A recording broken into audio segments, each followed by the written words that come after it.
किसी गांव में हरि और वंश नाम के दो भाई अपने पापा भानु प्रताप के साथ रहते हैं।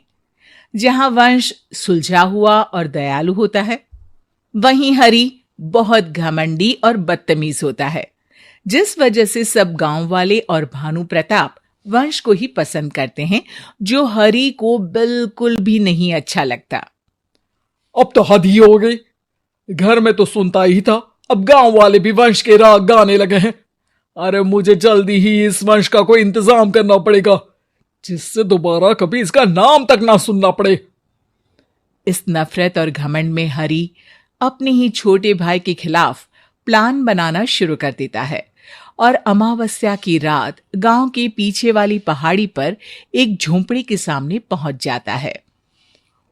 मुझे पता है कि तुम सदियों से हमारे गांव की रक्षा करते हुए इसी पहाड़ी पर रह रही हो।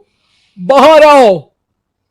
हरि के बुलाने पर एक बूढ़ी औरत झोपड़ी से बाहर निकल कर आती है।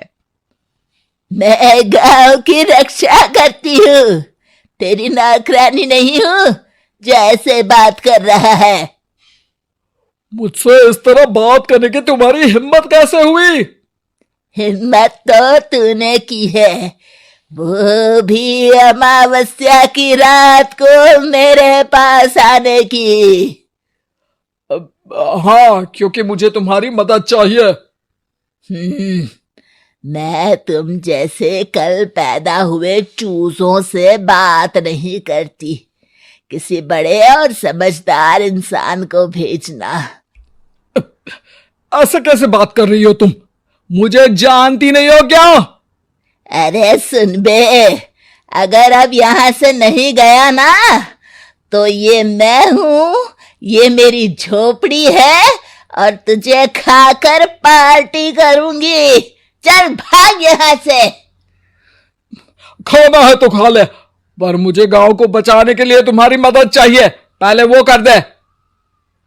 हरि की बात पर चुड़ैल कुछ देर बस उसे देखती रहती है, जिसके बाद वो उसकी बात सुनने के लिए तैयार हो जाती है।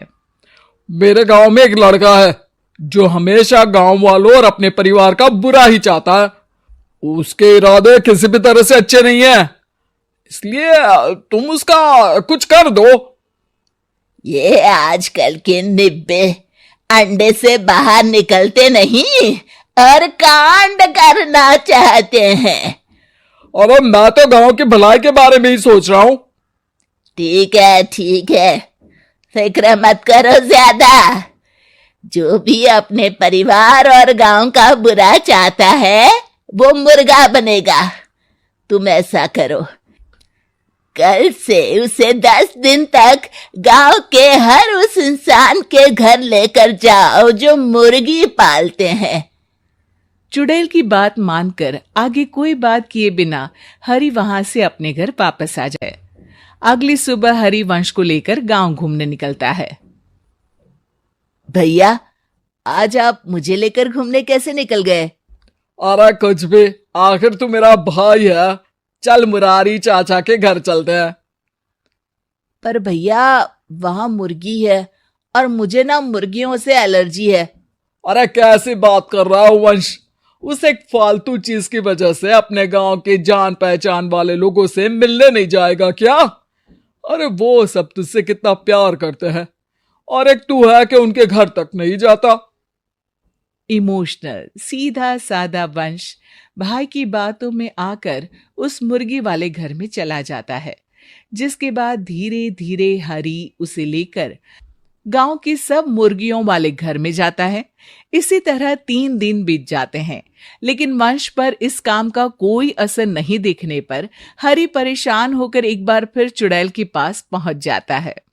अरे आपने तो बोला था कि मुर्गा बन जाएगा, कुछ नहीं हुआ। अरे 2 मिनट नूडल समझा है क्या, जो गैस पर रखो और पक जाए? 10 दिन तक हर रोज लेकर जाने के लिए बोला है ना, इंतजार नहीं होता क्या? अब दोबारा ये रोना लेकर यहाँ आया तो तेरा ही नूडल्स बना दूंगी। चल भाग। चुड़ैल की बात से डरकर हरि घर वापस आकर अपना काम जारी रखता है, जिसके कुछ दिनों में अब वंश की तबीयत खराब होने लगती है। जिसे देख हरी खुश हो जाता है। अरे वाह, लगता है चुड़ैल के जादू ने काम करना शुरू कर दिया।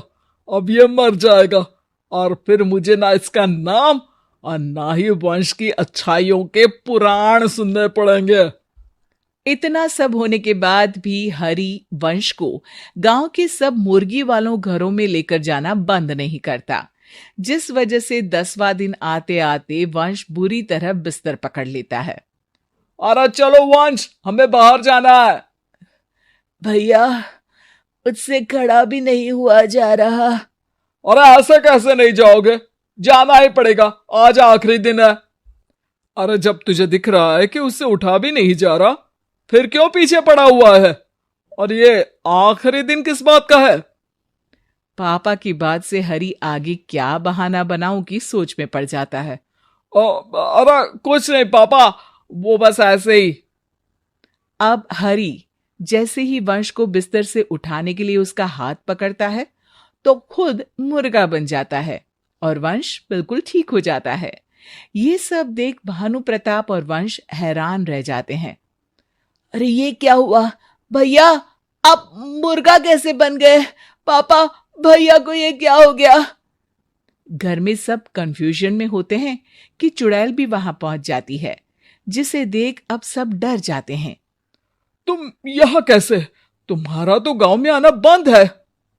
मैं यहाँ तुम्हारे बेटे के लिए आई हूँ और गांव की भलाई के लिए मैं कहीं भी आ जा सकती हूँ। मेरा बेटा मतलब? इस पर चुड़ैल वंश और भानु प्रताप को हरि के प्लान और इरादों के बारे में सब कुछ बताती है, जिसे सुन भानु प्रताप की आंखों में आंसू आ जाते हैं। जाने मैंने कौन से बुरे कर्म किए थे जो ऐसा लड़का मेरा बेटा बना। तुम अपने ही भाई को मारना चाहते थे। जो भी हो पापा, पर मैं अपने भाई को ऐसे नहीं देख सकता। प्लीज उन्हें पहले जैसा कर दो। तुम नेक दिल हो, मैं तुम्हारी बात नहीं टाल सकती। मैंने अमावस्या के दिन हरि से वादा किया था कि गांव और अपने परिवार का बुरा चाहने वाले को मुर्गा बनाऊंगी। इसलिए इसे ठीक तो नहीं कर सकती, पर वरदान दे सकती हूँ कि जिस दिन ये दिल से अपनी गलतियों का एहसास कर घमंड छोड़ देगा, दोबारा इंसान बन जाएगा। दोस्तों, अगर आपको ये कहानी पसंद आई तो इसे लाइक करें, शेयर करें और कमेंट करके बताएं कि कहानी में आपको सबसे अच्छा क्या लगा।